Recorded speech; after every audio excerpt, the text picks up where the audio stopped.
république totalitaire, elle veut contrôler nos prières. Foutons le camp. Elle a jeté Dieu dans un trou pour qu'on la supplie à genoux. Foutons le camp. Bonjour les amis, j'espère que vous allez bien. Je suis Lamakunzang. On va passer aujourd'hui en revue un certain nombre de questions que vous m'avez posées et qui sont tout à fait déroutantes. Je dois avouer moi-même que j'ai mis beaucoup d'années à y voir clair, à comprendre exactement ce qui se passait pour Israël et ce qui se passe pour la France.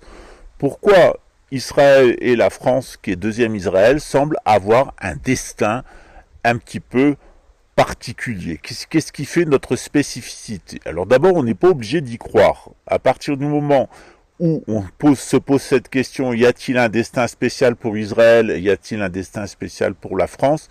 Il est bien entendu que on rentre d'emblée dans un système de croyance. Donc la question n'est pas de croire ou n'y pas y croire. On va prendre comme point de départ, j'y crois. Alors, quand on est juif, on croit véritablement qu'il y a un destin pour Israël qui doit venir la venue du Messie. Vous savez qu'il y a 2000 ans, certains juifs ont reconnu la messianité de Jésus et certains juifs ne l'ont pas reconnu. Les juifs qui l'ont reconnu étaient principalement des gens simples, mais aussi des gnostiques.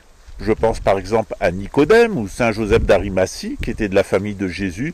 En tout cas, des personnes qui avaient reconnu dans la personne de Jésus l'incarnation du Verbe créateur, du Verbe divin incarné et fait homme. Alors il est vrai qu'une telle perspective, elle est assez déroutante dans le cadre du judaïsme, surtout tel qu'il se conçoit de nos jours avec le talmudisme.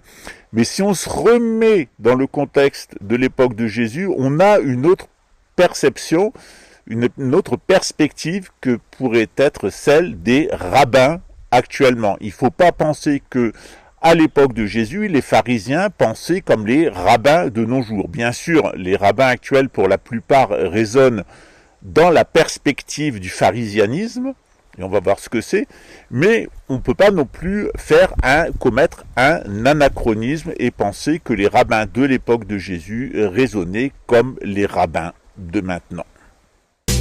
Come on, to the radio on. It's Friday night and I won't be long. Gotta do my hair, I put my makeup on. It's Friday night and I won't be long. Till I hit the dance floor, I got all I need.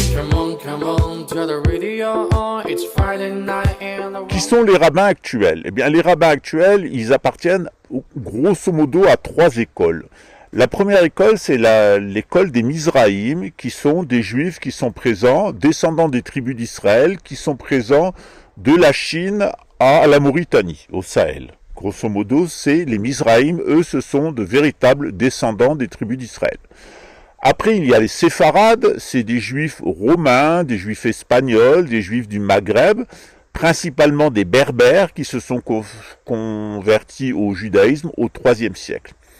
Et puis, il y a les Ashkénazes, les Khazars, les Khazars, qui, eux, se sont convertis au 8e siècle et qui ont eu un grand empire, principalement basé sur l'usure et l'esclavage, qui a vécu jusqu'au XIIIe siècle. Et ensuite, ils ont migré vers l'Europe occidentale, mais aussi vers l'Asie, notamment vers l'Inde et la Chine.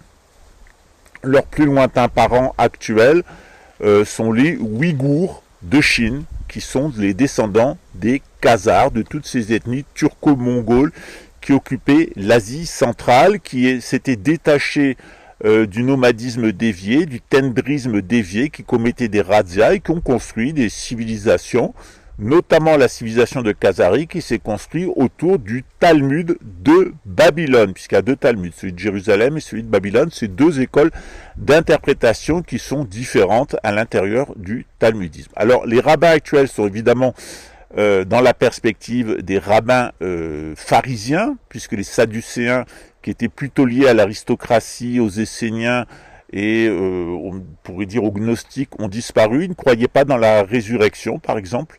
Mais les rabbins pharisiens, eux,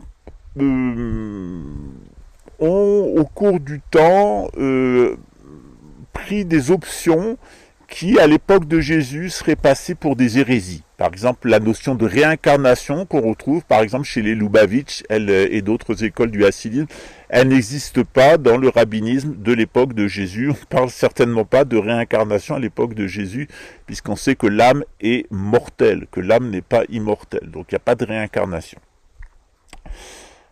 Ce qu'on doit comprendre des pharisiens aussi, c'est que principalement ce sont des bourgeois, c'est-à-dire ce sont des gens qui, après le retour de l'exode à Babylone, après la déportation à Babylone, eh bien, on reconstruit la tradition juive à partir des textes et des traditions orales qu'ils ont compilées pour faire une espèce de corpus juridique. Avant tout, ce qu'ils visaient, c'était à respecter des lois de magie, finalement, qui nous permettaient de vivre dans ce monde sans être confrontés à Satan, et donc de faire la principale préoccupation, c'est de ne pas être attaqué par Satan, et pour ça, eh bien, on commet toutes sortes de rites, toutes sortes d'obligations, on a toutes sortes de devoirs que l'on commet, on ramasse dans la maison, on met ça dans les toilettes, Jésus disait, vous laissez passer un chameau et vous noyez un insecte, voilà.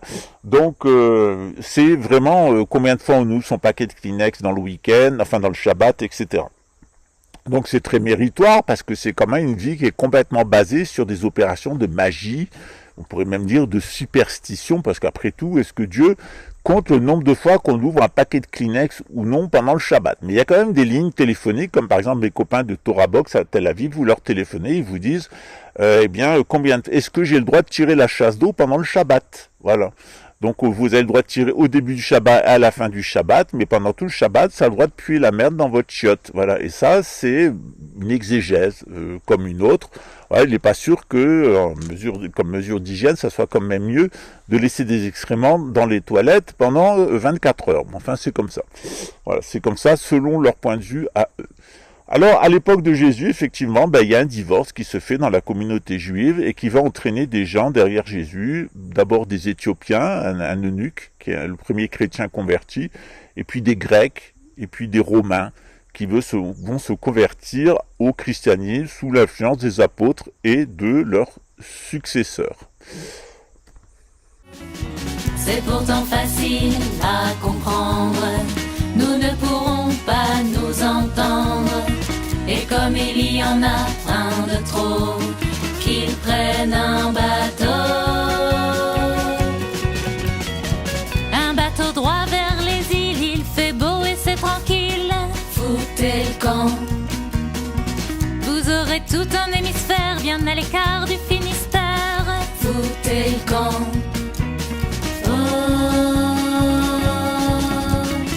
Ça va devenir compliqué.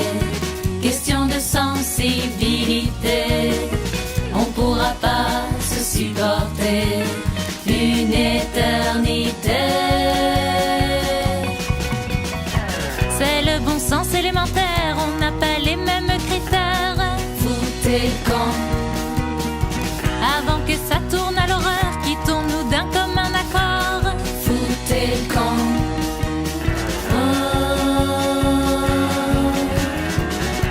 Pas les mêmes valeurs, aussi résoudre sans rancœur. L'histoire d'Ismaël au désert, c'est pas notre affaire.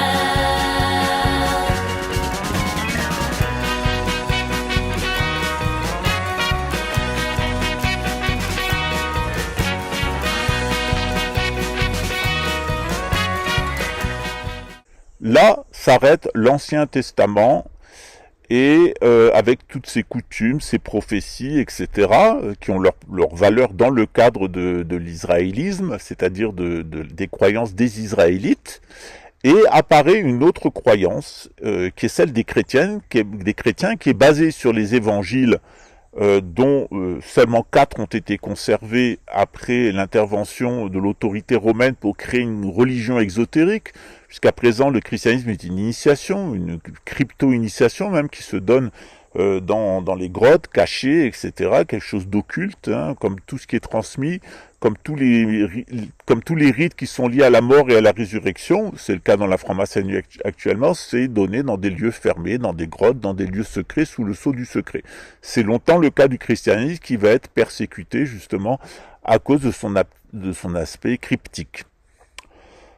Et puis il va se développer aussi une tradition, tout comme il y a une tradition d'Israël à partir des textes, il y a une tradition du christianisme à partir des textes. Et cette tradition, elle naît en particulier à Avensbury.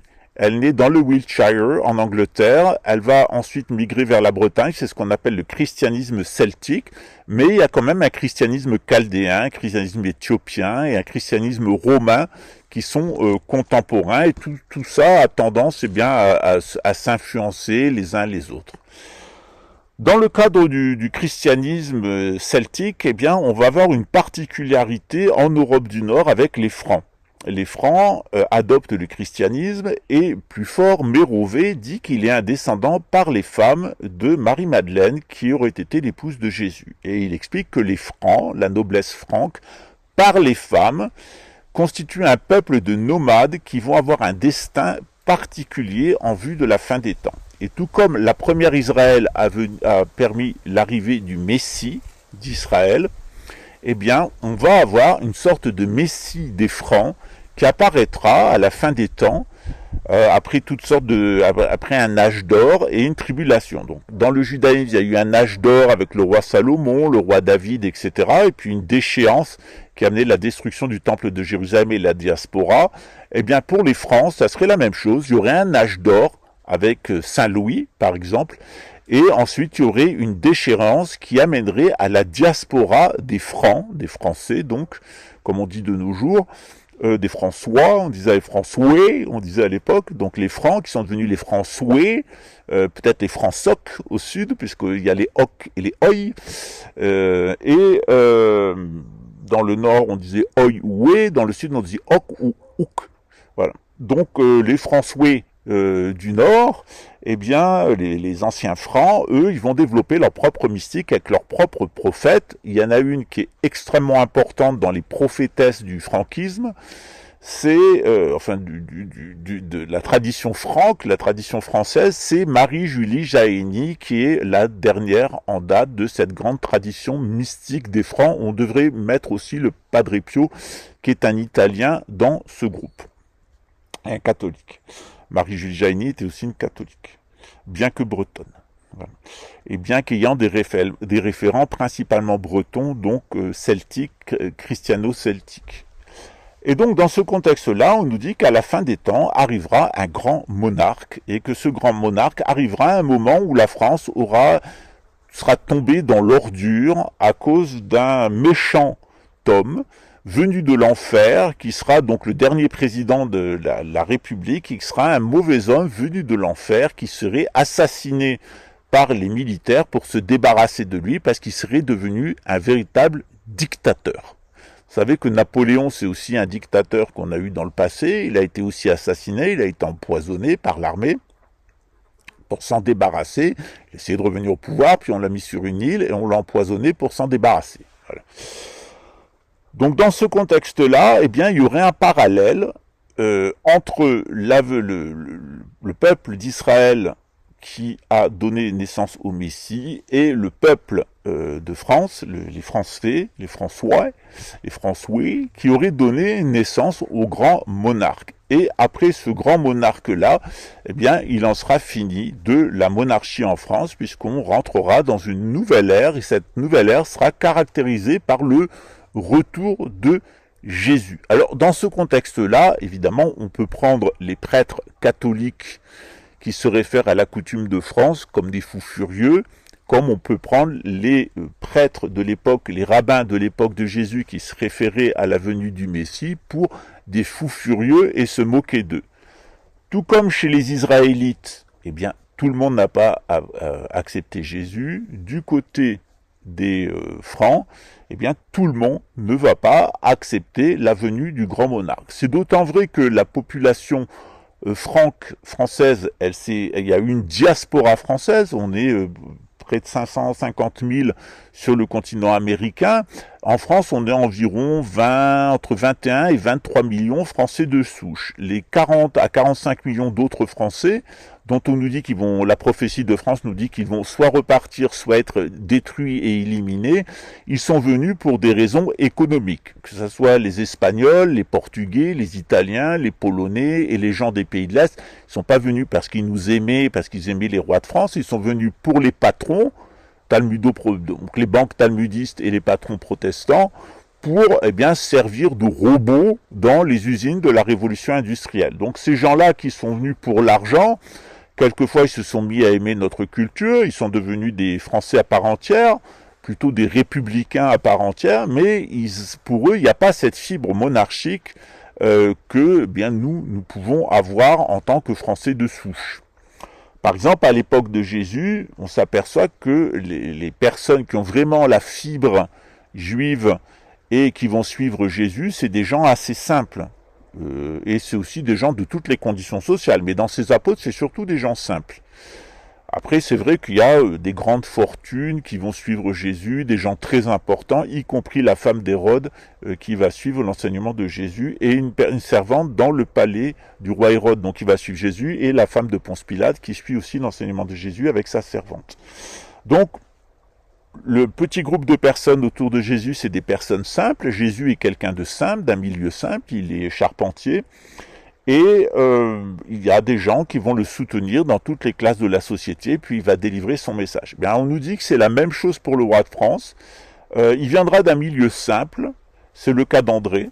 C'est quelqu'un qui est vraiment en phase pour comprendre le peuple et les gens qui sont autour de lui. Mais on nous dit aussi qu'à cette époque-là, il y a 35 à 40 millions de Français, ou de gens qui vivent en France plutôt, qui sont des Français de papier, nous dit Marie-Julie Génie, qui vont dégager ou qui vont se faire tuer. D'abord ceux qui vont partir, ensuite ceux qui vont se laisser embobiner par la République et qui vont accepter de se faire tuer pour la République.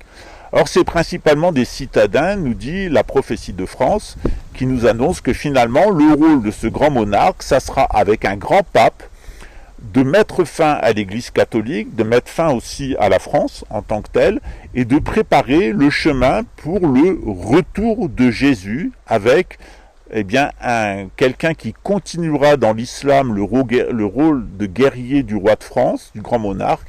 Il aura un rôle de guerrier et ensuite un rôle de civilisateur, puis il mourra en n'ayant que des filles, donc il n'aura pas une descendance masculine, ça sera le dernier roi de France. Et on nous dit que dans l'islam, il y aura exactement le corollaire du grand monarque qui arrivera et qui est l'imam Al-Mahdi, qui lui aussi, dans une période de grande tribulation pour les musulmans, va amener la défaite des forces du Dajjal, de l'Antéchrist, et va aider à rétablir l'islam dans sa conformité originelle. Ce qui fait que la France restera chrétienne et le monde musulman restera musulman. Il n'y a pas vocation au monde musulman pour devenir chrétien du premier venu de Jésus, mais de suivre Jésus dans son retour. On ne parlera plus ni de chrétiens, de musulmans, on parlera tout simplement de croyants. Pareil en France, la France n'a pas vocation à devenir un dar à l'islam et à avoir des républiques islamiques ou des monarchies islamiques en France. Elle est terre sacrée, terre de la deuxième Israël. Et par conséquent, il y aura aussi un échec des musulmans de France, puisque c'est le catholicisme dans sa nouvelle version, sa nouvelle mouture avec le dernier pape et le grand monarque, qui va s'imposer, qui va ouvrir le chemin à la venue de Jésus. Alors, souvent c'est difficile pour des gens qui se sont habitués à vivre en France, qui sont d'origine étrangère, qui se sont désislamisés ou déjudéisés, détalmudisés, désislamisés, ou qui ont abandonné leur propre tradition, de se retrouver dans un pays où on leur a toujours expliqué que c'était la patrie des droits de l'homme et du citoyen, et que c'était la patrie du juridisme, et que c'était la patrie du développement économique. La France était la deuxième puissance économique mondiale et politique sous le général de Gaulle. Il y avait trois grandes puissances politiques, la France, l'URSS et les USA et la Grande-Bretagne ensemble. On était la deuxième puissance économique mondiale. Maintenant, la France est la 11e puissance politique et elle est, je crois, la 7e puissance économique grâce à la France-Afrique et au territoire d'outre-mer. Donc il y a eu une dégringolade et donc le monde tel que l'ont connu les migrants qui sont venus à l'invitation des patrons ou dans le cadre du rassemblement, du regroupement familial, la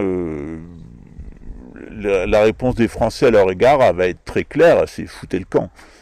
Parce que les raisons pour lesquelles vous êtes venus n'existent plus. Donc soit vous nous aimez et vous comprenez la coutume de France et vous nous aidez à rétablir notre monarchie et à préparer la venue du grand monarque, ou vous vous entêtez à vouloir nous imposer l'islam, à vouloir nous imposer le gauchisme, c'est-à-dire le Rassemblement national qui est un parti de gauche qui a provoqué la Révolution française, et les autres partis d'extrême gauche, comme la France Insoumise ou le parti de Macron, qui est un parti, soit les internationalistes, c'est les supranationalistes, mais les nationalistes, c'est un parti de gauche.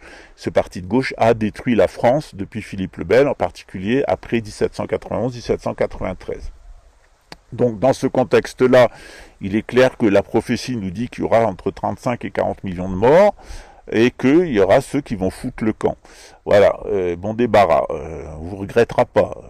Voilà, on en a marre de cette couille, voilà, dit-on dans les visiteurs, et c'est un peu notre sentiment à tous, c'est qu'on en a un peu marre de cette couille, ou de cette crouille, et que c'est un ras-le-bol qui est assez généralisé, mais que la solution, elle est très certainement pas en ouvrant toutes les frontières à des gens qui viennent pour des raisons économiques et pour la République, ce que fait la France Insoumise, ni de vouloir jeter de l'or les personnes qui sont binationaux, etc. Parce que dans ces personnes-là, il y a aussi des personnes qui nous aiment, qui aiment notre culture, et qui nous seront utiles en temps venu pour rétablir notre monarchie.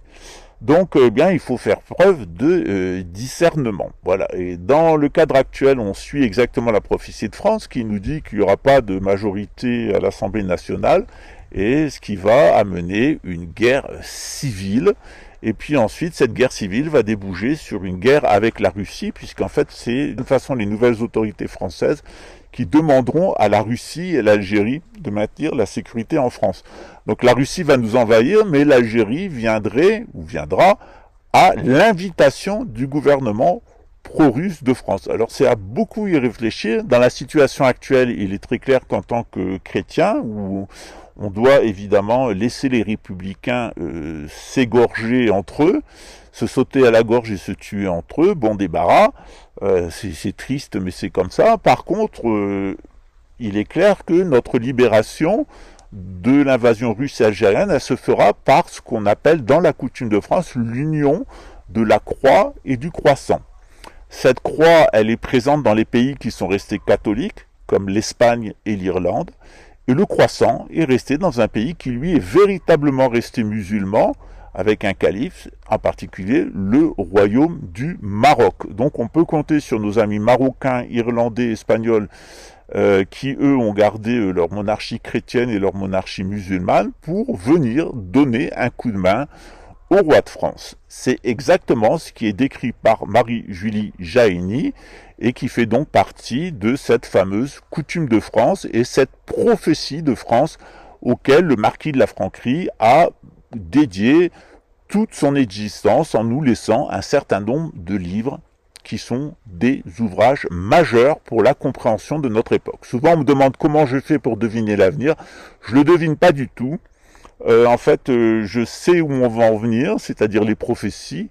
En fonction des prophéties, je regarde les forces qui sont en présente, et c'est pour ça que je me certainement pas me laisser intimider par un crevard de Polonais préfet narcotrafiquant qui me menace à travers les pantins misérables qu'il a trouvés dans le pays où je suis. Donc je me laisse pas du tout intimider par ces personnes-là. En temps voulu, on les attrapera, et croyez-moi qu'on va leur faire regretter d'être venus en France. En plus, quand on connaît le pédigré de l'animal, du wako-jako, on sait qu'est-ce qui a amené sa famille en France, puisqu'en réalité, ce qui a amené ses grands-parents en France, c'est les meurtres qu'avait commis son oncle. Voilà. Donc encore une famille glorieuse, mais en règle générale, la République est allée recruter ses hommes de main chez tous les fonds de chiottes de civilisation du bassin méditerranéen. Les gens qui ont migré vers la France à l'invitation des patrons et de la République, c'est pas les meilleurs Algériens, c'est pas les meilleurs Marocains, c'est pas les meilleurs Tunisiens, c'est pas les meilleurs Polonais, c'est pas les meilleurs Roumains, c'est pas les meilleurs Polonais, c'est pas les meilleurs Espagnols, ni les meilleurs Portugais. Il faut être très conscient que l'immigration que la France a reçue, c'est une immigration voulue par le patronat qui a pris des personnes qui étaient d'accord, et parce qu'ils n'avaient souvent pas le choix, qui étaient complètement acculturés pour être les robots des patrons et le petit personnel que la République va sacrifier en réalité pour permettre aux banquiers de rester au pouvoir. On est bientôt fini avec cette histoire. Ils peuvent s'asseoir sur leur retraite, leur maison de campagne et leurs médailles en chocolat et leur diplôme de médaille d'or de l'accordéon du régiment du coin. Tout ça, c'était assez grotesque, mais bon, quand on est un Français de souche, on sait que tout ceci était parodique et grotesque. C'est dans Les Visiteurs, Jacouille, c'est les descendants de Jacouille, c'est-à-dire Jacouillet, le grand commissaire de la République, et puis Jacques-Henri Jacquat qui fait le bed and breakfast dans le château qu'il achetait à la famille. Donc on en est là, des folles tordues, généralement pédophiles et narcotrafiquantes, et puis une bande de cinglés criminels qui se prennent pour des dictateurs. Voilà, je rappelle quand même que Napoléon était un Corse d'origine napolitaine, c'est-à-dire qu'on n'a même pas été foutu en France de trouver un Français pour être dictateur. Il a fallu qu'on aille chercher un spaghetti. Voilà. C'est comme ça pour tout. Donc c'est bientôt la fin, et ces gens-là, foutez le camp. Voilà, parce que c'est bientôt fini pour vous. À très bientôt. Ciao. En tout cas, pour nous, ça commence. Est-ce comique ou pathétique de prier sur la place publique avec le front plus bas que terre, le cul en l'air? Si on peut plus rester ici, alors on prendra l'Arabie. Fous ton camp. On laissera un pays fertile, mais on gardera l'évangile. Fous ton camp.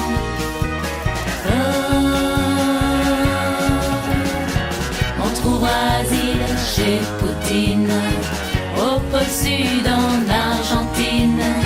Tant qu'il y aura de la pampa, chacun chez soi.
chose que personne ne veut croire et qui coûte très cher à ceux qui n'y sont pas initiés. Te voilà prestement initié au secret de la pomme. En feras-tu bon usage?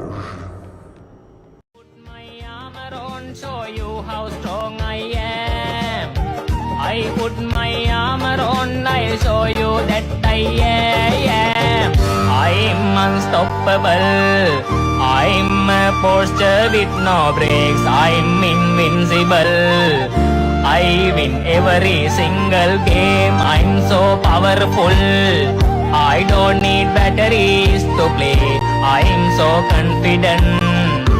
I'm unstoppable today. Unstoppable today. I put my armor on, I'll show you that I am. I'm unstoppable. I'm a Porsche with no brakes. I'm invincible. I win every single game. I'm so powerful. I don't need batteries to play. I'm so confident. I'm unstoppable today. Unstoppable today.